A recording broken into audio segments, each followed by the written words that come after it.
I'm Linda Finlay. The title of my workshop is The Challenge of Relational Ethics.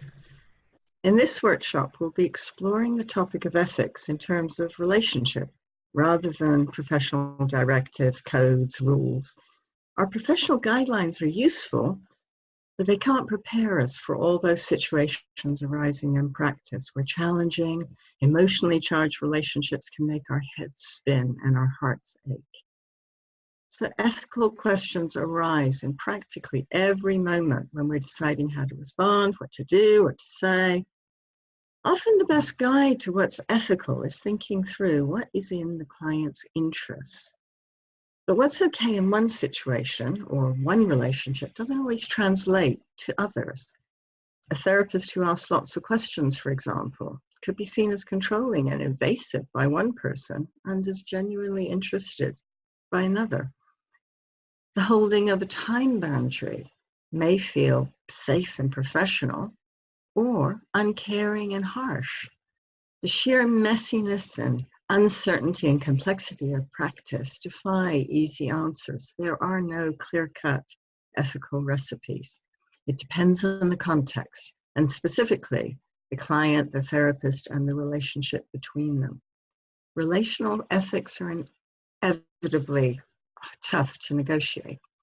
So in our workshop, I'd like us to explore and discuss some of the specific ethical dilemmas and challenges we face in our own everyday practice, which tax us personally and professionally. I'll be guided by the group of participants who join the workshop. We could start with exploring some typical problematic ethical scenarios.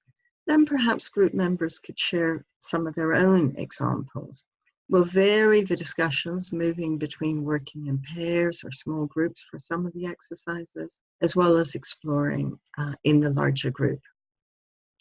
We could grapple with topics like the challenge of holding time boundaries, or what to do when clients miss sessions or seek out of session contact. Or what about the use of therapist self-disclosure? Is it okay to share personal stuff with clients?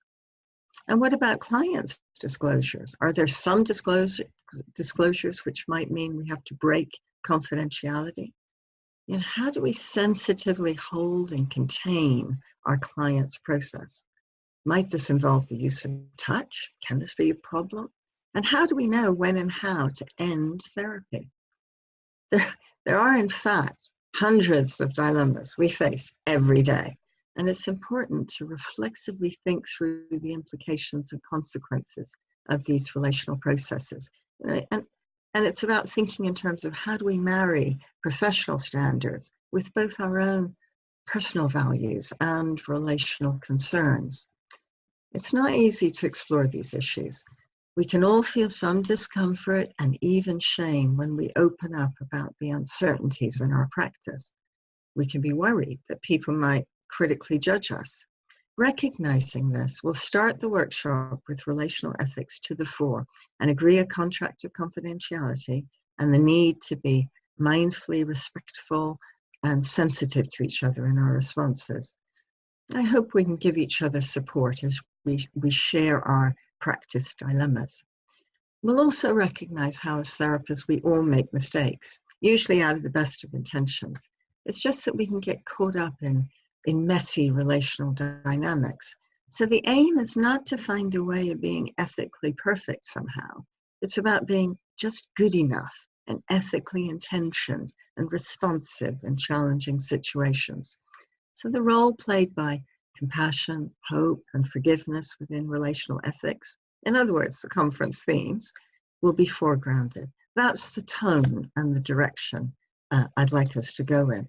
So if you're interested in joining this workshop, I look forward to meeting you and talking and sharing with you.